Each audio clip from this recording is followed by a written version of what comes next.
Broadcasting live. It's America's longest running talk show on computers. It's Computer America, bringing you the biggest names in technology with guest interviews, new products, and your emails. Listen live at computeramerica.com on any device around the world.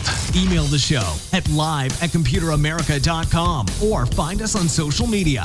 Be sure to check out our website for contests, giveaways, show notes, live video stream, podcasts, and more. You're listening to Computer America.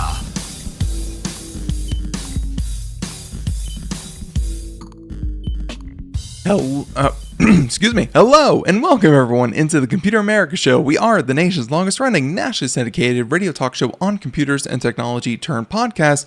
Everyone, welcome into the program. I hope that you're doing well and you are ready for today's program. Because today on the show, you may have guessed it, we have Ralph Bond. He joins us every single Friday to talk about science and technology trends. And we have a very tight little recording window between, obviously Black Friday would be today. Thanksgiving Day before. Hopefully everyone had a great Thanksgiving and heading into the weekend. And in that time, you managed to find Computer America and enjoy what it is that we do. Or later on, in which case, hey, you do what you got to do. So everyone, welcome into Computer America, computeramerica.com. Before we get started, that's where you'll find everything, including all of the show, every version of it, as well as links to social media, links to the YouTube, links to, all of the stories that we're about to do in the show notes that Ralph provides. You can find today's show and you can find it under Ralph's segment up there, Ralph Bond, and you can find all of his shows, past shows, and current shows. So with that being said, the show notes are going to have everything that we talk about. If you're driving, if you're busy, don't worry. Everything's written down. You can go there and find it super simple. And in the meantime, all you have to do is sit back and relax. So with that being said, let's bring Ralph on and talk about 4 stories that are, I will say, compared to other weeks, this one is very down to earth. I think you're going to relate to a lot of these stories. And down to earth, and I say that, and of course, I'm thinking story number 2 about Astronaut Urine. So, down to earth, metaphorically speaking. So, Ralph, welcome back onto Computer America. How have you been? Recovering from Turkey Day, trying to still digest all the massive amount of food that we all consumed yesterday, but I hope everybody had a wonderful Turkey Day. Real quick, before we get started with the stories, what is your family's traditional way of doing turkey? Because I have a family friend that grew up, they always deep fried their turkey. They always had like the big vat of oil out in the yard and, caused them to burn their house down every single year. They had to get a new house. It was really tragic. But no, they never burned their house down. But no, the other year I smoked a turkey. A lot of people just throw it in the oven. How does your family do turkey? Well, I'll tell you what, it's pretty boring because we go over to my son and daughter-in-law's home for a big family get-together. She has several brothers, and one of the brothers is the turkey man. And he brings it in on a big, so this will betray how stupid I am in the kitchen, but he puts it in the oven. Whatever that process is, that's what he does. And he does all this basting and all this sort of stuff. So it's not deep frying, although I've had the deep fried turkey before, and that's wonderful. Gotcha. So your strategy is have someone else do it. It is a tried and true, perfect strategy. I will Works say. for me. Absolutely. So ladies and gentlemen out there, you've heard it from Ralph. The best way to do a turkey is to have your one of your family members do it. So perfect. That's a good way. So okay, all that aside, Ralph. For anyone out there who may be new, we don't just talk turkey. We talk tech news. Why don't you go ahead and tell the newcomers what it is they might hear? Yes, and if you are new to the show, either as a podcast or seeing us on YouTube, welcome, of course. And what Ben and I do every Friday, we highlight 4 articles that show us key trends and developments in, everything: artificial intelligence, robotics, medical technology, sustainable energy technology, transportation advances, agricultural tech, construction tech, space research, physics, on and on. You name it. Anything is open to us. And most important of all, this is so important in the world we live in these days, we're going to give you hope for a better future thanks to the amazing breakthroughs happening every single day in the world of science and technology. Absolutely. And I think, story number 1 is really, going to be understandable right from the title. And I think the thing that's not going to be understandable is how they do it, or hopefully it is. We'll see. But Ralph, story number one. Yeah, story number one comes from newatlas.com. The headline is 3D solar towers boost electricity production by around 50%. We're going to explain this 50% business, by the way. It's unintentionally a little deceiving. And if you're listening to us as a podcast, I couldn't encourage you more to come out to computeramerica.com, get the show notes, because in the show notes, we have links to the articles, research papers, if that's applicable. But in this case, Ben right now on the YouTube version of the show is showing you the picture that's in the show notes. And immediately you get the gist of this idea of 3D solar panel towers. Okay, that's what we're talking about here. So with all that said, let's get into the story. Texas-based Janta, and I went out and listened to one of their official podcasts to make sure I'm saying their name right. So Texas-based Janta Power Company is developing three-dimensional solar towers that generate roughly 50% more energy than standard flat panel systems. Now, you might be thinking, wait a minute, a breakthrough of 50% more than what have they done to the mixture or the formula that makes... No. What they're talking about is because of the vertical design and other things we're going to learn about here in the story, that generates 50% more than the same space if you just had a flat panel on a roof or a solar farm field. Okay, so that's the truth in lending qualifier here. It's very cool, but just want to be honest with you about what they're saying. So currently, most solar farms consist of flat panels laid out across the ground or on rooftops, or solar panel inserts on the top of buildings in your house and whatever. But in much the same way that it's inefficient to house people, meaning to have a big suburb sprawl with individual homes on a flat surface, right? It's also not a great way to harvest the sun's energy. Tall skyscrapers can hold significantly more people on a smaller footprint. So why not apply that thinking to solar panels as well? That's the mindset of what's going on here. Janta's towers consist of solar panels arrayed vertically instead of horizontally. This means a lot more panels get packed into a much smaller footprint. And again, if you're watching us on YouTube, you can see all the great videos and so forth that Ben is playing for you right now. The towers are also responsive. This is the part that I love. And I think one of the videos you flashed by there a second ago showed this. The towers are also responsive, automatically tracking the sun's movement throughout the day and pivoting to maximize the amount of light they can capture. Love it. Plus, because of the slanted upright design, and that's very well shown in the videos and pictures, the towers can position themselves to take in the sharp angles of early morning and late day sunlight, which is an ability that flat panels lack. Wow. Yeah, and these images I'm showing are just up on you have a link to their website, and of course it's available up on their website. You can see it there, kind of tracking the sun as it goes. This is just what's playing on their website all the time, and it doesn't really take that much stretch of imagination to do what they're doing. I'm sure that the actual mechanics of it are very precise and have to be very robust, because this thing is moving at all hours of the day, all times of the day, constantly, day after day. It has to be very reliable. But like the premise of it, Ralph, makes a lot of sense. And absolutely. I've done a lot of driving recently from to Texas to Florida, all over the place. I am actually seeing a lot more solar farms, and exactly what they described at the beginning of the story, of just the big open field just covered by almost horizontal panels. I'm seeing more and more of them, making those more efficient. I'm sure everyone who installs one is like, yeah, I would love to make this more efficient, and this seems to be a pretty reliable way. So makes sense. Yeah, it is. It's really clever. And again, it's one of those things where you go, boink. It's kind of obvious how cool this is. It's just a fun story. So the ability to grab the sun's rays throughout more of the day means the towers produce a longer, more even flow of electricity than other panels that spike production when the sun is overhead. And this is the key to the 50% performance claim relative to flat traditional solar panels. That's my personal insert, not in the article. So these innovations mean that the towers can produce about 50% more energy than flat panel systems using just 1/3 of the land area. And the towers are also able to reach a capacity factor of about 32%, 32%, which bests that of flat panels, which come in around 22%. Now, again, my insert here, again, not saying that the individual panels have technology that outperforms traditional solar panels, but instead the vertical design and other features that maximize light capture result in an overall performance gain.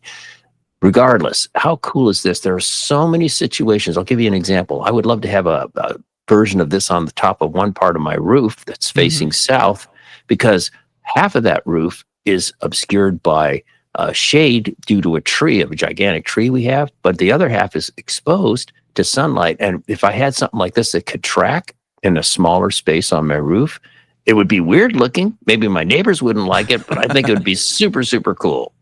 Yeah, maybe one for residents that it's like half the size vertically, but it still tracks. And Yes. The way I kind of think about this story, Ralph, is that if someone's trying to go all in on solar panels, they have these big fields and they're like, I have 10 acres. Put as many solar panels as you can on those 10 acres. I want to go all in. Something like this. Of course, we haven't really talked about cost and the setup and all that kind of stuff. But even if you're just looking at the amount of space a person may have versus the amount of solar panels they can put on that space, if this increases the power generation of that equation, then that is a net improvement for green energy, just by that individual use case. So yeah. Promise. Very cool stuff. Very cool. For sure.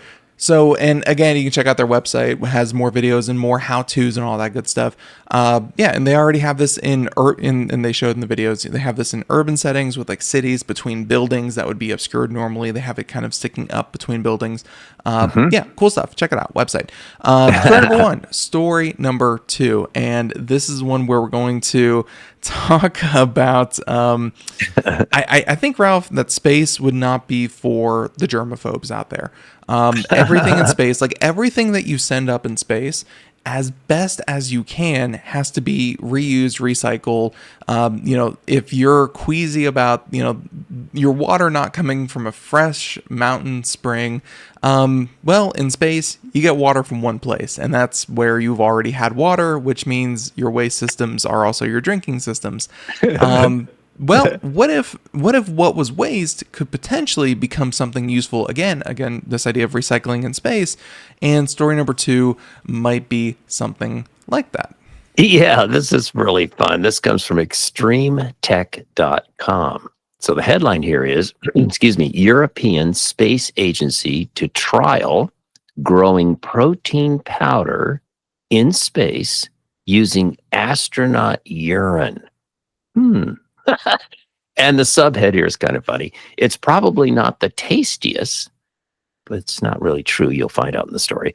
Probably not the tastiest, but powdered protein you can grow in transit could help astronauts stay healthy on long-haul voyages. For example, trying to go to Mars. Wow. Okay, let's get into this. There's some great pictures here in the show notes. You should check it out. The European Space Agency is exploring a few different concepts to improve nutrition for astronauts taking part in long-distance space missions. After beginning to investigate insect-based dietary supplements, the European Space Agency has also launched a new HOBI-WAN project. Obi-Wan. Wait a minute, that sounds like Star Wars. Yeah, Obi-Wan Kenobi. Anyway, Obi-Wan project, which stands for, here comes a mouthful, hydrogen oxidizing bacteria in weightlessness as a source of nutrition. I mean, it's a stretch, but sure. Yeah, there you go. Which will explore the development of a powdered protein created with urine-derived microbes. Okay. So this is an established technology. The protein in this case is known as Solein, Solein, and was developed by a Finnish company in Finland called Solar Super Foods. And we have a link in the show notes to this company. It's a fun thing to check out. Solein provides about 78% useful proteins, including all 9 essential amino acids, 10% dietary fiber, and 6% fat, and the rest of the carbohydrates and minerals, providing an excellent nutrient profile that could make up a significant portion of an astronaut diet if perfected. So they're talking about the idea of perfecting, making this Solein stuff in space, and we'll get into that in a couple of minutes. I wonder if they were like, astronauts, we're going to start making you eat bugs because bugs are very nutritious. They're lightweight, Yes, they are. and we can send them in. And some astronaut was like, I'd rather drink my own pee. And they're like, we can make that happen too. And then you get this. I don't know. This is such a strange article, but it's again, not for the squeamish, but it all makes sense. It does. It really does. And believe me, I think it's a doable deal here. The company has proven itself capable of creating the protein powder on Earth using ammonia as the source for protein synthesis. Now, they need to demonstrate that the unique gas fermentation process can be repeated in orbit in space. There, it won't be using ammonia, but urea found in human urine. Okay. To make this experiment possible, Solar Superfoods, the company from Finland again, is developing a technology to test Solein production in space. If that test proves successful, it will graduate to testing the same technology and production pipeline on the International Space Station. So this is very early research. It's, can we do it? We can do it on Earth. Can we do it in space using byproducts from human urine? Wow. And again, there's so many fun images that just kind of come to mind. And one of them is like, you're up on the space station. You're like, well, you pee into this tube. And then, about 6 hours later, out pops, maple cashews from the other side because of the machine that we have here, or kale chips. No, I'm sure it's much more, like these, more powdered kind of things. Yeah. But still, Ralph, very fun story. And, like a lot of the space program, things that work in space really well, sometimes even, dare I say, to a P-based story, trickle down to us consumers here, and we get, nice, fun, good technology. And honestly, Ralph, it really does come down to, this is another form of recycling, and if it works really well, yes, this could help in a lot of places and help a lot of people. So, yes, great story. Yeah, it was kind of comical and fun and also very interesting. it is the perfect mixture that we look for here on a Friday. So there you go. Yes. So story number 2, and a good way to get you your nutrition that you need. And well, story number 3 is going to follow suit, where we are going to talk about, the future of meat alternatives. And while Beyond Meat and Impossible Burger have been, kind of fun little things to toy around with, there's still research in the field. There's still ways that we can, get nutrition not from meat. And that is going to be a theme for the foreseeable future. Sunflowers, though, don't get me wrong, I like sunflower seeds. I never even really seen anything like this. So story number 3. Absolutely. That's why this headline just grabbed me right away. It's from SciTechDaily.com. Headline: this sunflower-based protein could be the future of vegan meat alternatives. And my wife is a vegetarian, and I default, I'm a vegetarian, although I will eat. At Thanksgiving yesterday, I did have turkey. Anyway, so researchers from the Institute of Food Technology at the University of Campinas, Campinas, forgive me, I'm sure I'm butchering that, both located in Sao Paulo, Brazil, worked with scientists from the Fraunhofer IVV Institute in Germany. So here we have a team of researchers, some in Brazil and some in Germany. How about that? They worked together to create a new meat substitute made from sunflower. Sunflower flour. Sunflower flour. That is Yeah, not one that I've heard of, but it makes sense that it exists. yeah. So how did they do it? The process begins by extracting oil from sunflower seeds. Before the resulting flour can be used in foods, the husks and phenolic compounds, that's PHENOLIC, compounds must be removed, as these naturally occurring substances give the flour a darker color and make it harder to digest. However, once refined, the flour becomes a versatile ingredient suitable for human consumption. Now, a little side note here. Phenolic compounds are a large group of organic molecules. They are widely found in plants and play key roles in health, industry, and ecology. So if you want to learn more about phenolic compounds, that's a pretty interesting thing I knew nothing about. And I just want to say real quick, this seems Yeah. to, speaking of trends, seems to be something that, sunflower seed oil is something that I think a lot of people have used in cooking. It's something that's, pretty widely, gotten, but the flour that is derived from it, this seems like, Ralph, another example of turning what would be waste, something that would just be discarded after you get the thing that you want, and turning it into a usable thing, a usable product. So, yeah. Yeah, it is a good example, especially in this whole world of attempting to get plant-based alternatives to meat. I mean, this is such a big area of research. And in fact, the folks in Israel are really doing a lot of great work in that area, by the way. So the research team in this case created two versions of meat substitutes. One used flour from roasted sunflower grains, while the other incorporated textured sunflower protein. To enhance both taste and nutrition, the mixtures were enriched with tomato powder, spices, and a blend of sunflower, olive, and linseed oils. These mixtures were shaped into small burger patties and baked. Each version was then tested for textured taste and nutritional quality. The textured sunflower protein variety proved superior, showing better firmness and higher levels of protein and beneficial fats, particularly monounsaturated fatty acids. It was also found to be rich in minerals, providing 49% of recommended daily intake of iron, 68% for zinc, 95% for magnesium, and 89% for manganese. Whoa, okay, that's pretty impressive. So, interesting development in the world of vegan meat alternatives.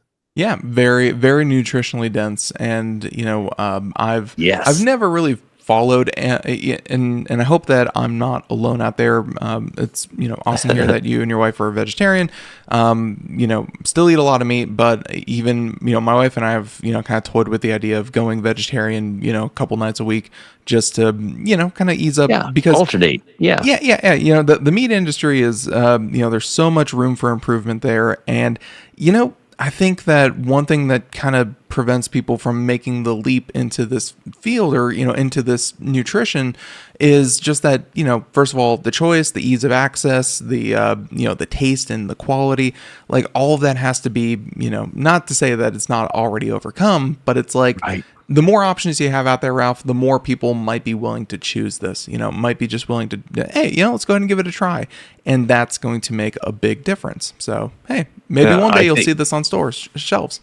I also think vegetarianism or partial vegetarianism, like you're saying, rotate. Maybe tonight is regular meat, tomorrow vegan meat, or whatever. I think a lot of it will be driven by economics. Mm-hmm. When I go to Costco and I walk by the meat aisle and I'm just horrified at the price of just even ground beef. And if you can say to me, I can give you something that's okay, let's not kid ourselves. It's not exactly like ground beef, but it's pretty darn good. Tastes okay, sort of like Impossible Burgers, all that kind of stuff. And if and only if it costs a lot less and is affordable, that's going to force people, not force, but lead people to come to an alternative meatless diet. Yeah. So we'll see. The economics of it all are definitely going to push that way. That's how I felt about Impossible Burger, Beyond Meat, where people just do need to get over that idea that, and Ralph, like, I get why they're doing it from a marketing standpoint. They have to kind of say this is what it is like, but as soon as people get it through their head that it's like, this is something different, and it's going to be pretty good. Like you said, it's not going to be the same equivalent replace, and it's not going to be, I can't believe it's not butter kind of thing. But Right. it's when it's its own thing, it's pretty darn good, and hopefully it gets a little bit cheaper, and then it will only make sense, Ralph. I totally agree with you. Yeah, So there you go. Story number 3, and a hope for a sunflower-rich future. Story number 4, we're going to go ahead and jump on down, and we're going to, I believe, Texas A&M, and we're going to talk about, Ralph, something that axolotls, lizards, starfish, all of these things that we consider ourselves superior to can just do naturally. And let's talk about story number 4. Yes. I'm glad you mentioned starfish. That's a good reminder. People, this will be understandable in just a second here. This story comes from medicalexpress.com, one of my favorite go-to sources for science and technology advancements in the field of medicine. So great place, medicalexpress.com. Headline, discovery of key to joint regeneration could help regrow lost limbs. Whoa, okay. And again, Texas A&M University. So researchers at Texas A&M University wanted to help the 2.1 million people in the United States living with limb loss, a population expected to more than triple by the year 2060 because of the increase in vascular diseases such as diabetes. Yikes. Wow. And of course, this applies to the whole world as well. I mean, golly. Anyway, to this end, the team has uncovered a key element of joint cartilage regrowth, which brings them one step closer to regrowing human limbs. So let's qualify this. They've made an incremental advancement in cartilage regrowth. The implications being further research could maybe someday help regrow human limbs.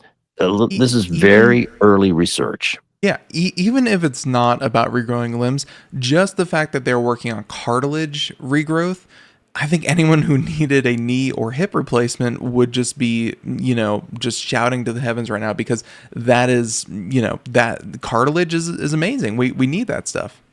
Yeah. And as Ben mentioned early on here, going on with the story, it says, unlike some popular animals like and you were able to say it, it's axolotl. Axolotl. Yeah. A type of salamander that can regrow lost limbs. Humans can only regrow the very tips of their fingers, and only under certain circumstances. That's a factoid. I didn't know that. That's kind of amazing. So when they say tip, do they mean like the first joint, or do they mean like, quarter inch of their finger? I don't know. I've luckily never lost a finger, so yeah, they didn't qualify that, and so I'm not sure either. But it's still kind of amazing. And by the way, anyone who's watching the video portion, that's the doctor. There we go. That's the doctor. That's the axolotl. So yeah, cute little guy. Okay, but going on here. But now researchers at Texas A&M's College of Veterinary Medicine and Biomedical Sciences have discovered a fibroblast growth factor, a type of protein capable of regenerating an entire finger joint, including articular cartilage, tendons, and ligaments. Okay, folks, this is geeky stuff. I don't pretend to understand it, especially this fibroblast growth factor stuff. But little side note here, fibroblast growth factors are a large family of proteins that regulate cell growth, development, tissue repair, and metabolism by binding to specific cell surface receptors. They are essentially in processes like wound healing, angiogenesis. I can't say angiogenesis. I can't even say angiogenese. You want to take a shot at that one, Ben? And angiogenesis. Thank you. The formation of new blood vessels and embryonic development. So that's what fibroblast growth factors are. So one of the Texas A&M University lead researchers noted, quote, "We know that bone regeneration requires many different factors, one of which is fibroblast growth factors. We were able to implant different fibroblast growth factors into tissues that normally do not regenerate, and we found one fibroblast growth factor 8, FGF8, that can regenerate a complete joint and the beginnings of a fingertip. Wow. So it seems like right now, I'm guessing if you lost your finger above the joint, so somewhere like halfway along the nail, and don't think about that too hard, gross. But yeah, if you lost your fingertip above the joint, you could probably regrow, like the article mentioned, your fingertip. But this is below the joint, and this is what they're working on, trying to regrow that cartilage, the articulation, the bone. That's what they're working on. And Ralph, from the from the very small tip of a finger to maybe one day, and I say one day in the very far future, a whole arm, a whole leg, whatever it may be. Hey, small steps. Pretty great. And again, in the category of small steps, the next part of the story here says, while fibroblast growth factor 8 can't regenerate some recognizable elements like a fingernail, its discovery is an important step toward full limb regeneration. Again, the first little step on a staircase of research that I'm sure will be go on for decades, as Ben alluded to. The lead researcher further noted, quote, this study is a proof of concept, folks. These cells would normally undergo scar formation, but fibroblast growth factor 8 tells them to do something else, and they end up making 5 tissues. We were amazed at how much this one fibroblast growth factor can do. Wow. It's geeky stuff, folks, but so interesting. It's so potentially profound. Yeah, it's really amazing what these researchers, they kind of expect one thing, tweak one little part, and then they get this huge explosion of activity. And hey, all the more research that needs to be followed up on. So very cool stuff. And again, from Texas A&M. So cool there. Now, ladies and gentlemen, if you are following along, you may notice there are more stories. And, you could talk about things like, fusion reactors and whatnot. These stories are all amazing in their own right. And, well, obviously the alloy that would go into fusion reactors, but I digress. These are still amazing stories that you should definitely hear about, and you can find them below the 4 that we just did, but we try to keep the show a bit more condensed, and, because we know that, hey, everyone's listening time is very precious, but Ralph can at least give you the headlines, and then you can come out to computeramerica.com, and then you can follow up. You can find the links, find everything that you want to find there, do some light reading if you are bored. So with that being said, Ralph, let's go ahead and give them the headlines. Yeah, in the category of light and relaxing reading like a rom-com novel. Here's one from interestingengineering.com, one of my favorite sources. Headline, U.S. scientists make alloys tough enough to withstand nuclear fusion's sun-like heat. So many advances going on in this field. This one's important, though. You need alloys tough enough to withstand this stunning sun-like level heat, right? So check that one out. I think, and before we jump on to the next story, I will say that fusion is one of those stories that seems so comic book-like.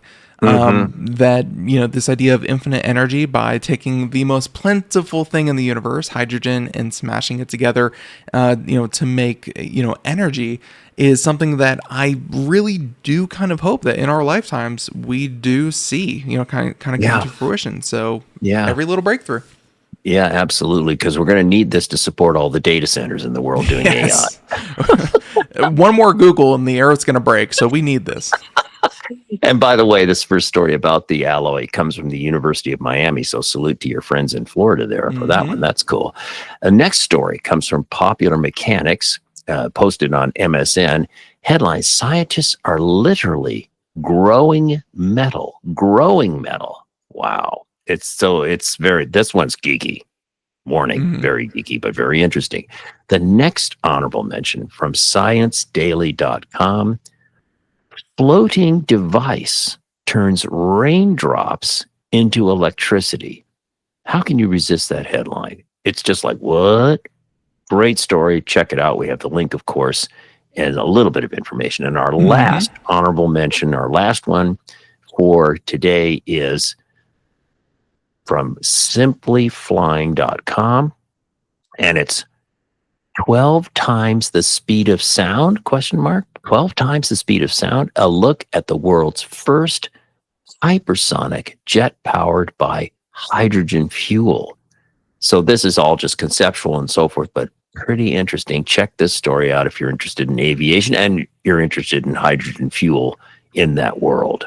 Absolutely. They have high hopes in going faster than anyone else and going more efficiently and greener than anyone else. So cool stories. And we're going to go ahead and scroll all the way back up there, start the outro music, and everyone, I want to thank you so much for tuning in and finding time in your busy schedule and your revelry to include Computer America. We appreciate it. I appreciate you, Ralph, for coming on with all these stories, and every Friday joins us to talk about amazing innovations that you can find all over the internet if you just so happen to look, because boy, is the other stuff really easy to find, the really downer stuff, but this stuff Ralph brings you, and we really appreciate it. So with that being said, computeramerica.com one last time, everything that we just did and everything that we are going to do. And until next time, Ralph, thank you so much. Everyone else, thank you for tuning in. We'll catch you next time. Everyone, have a good weekend. Bye, everyone.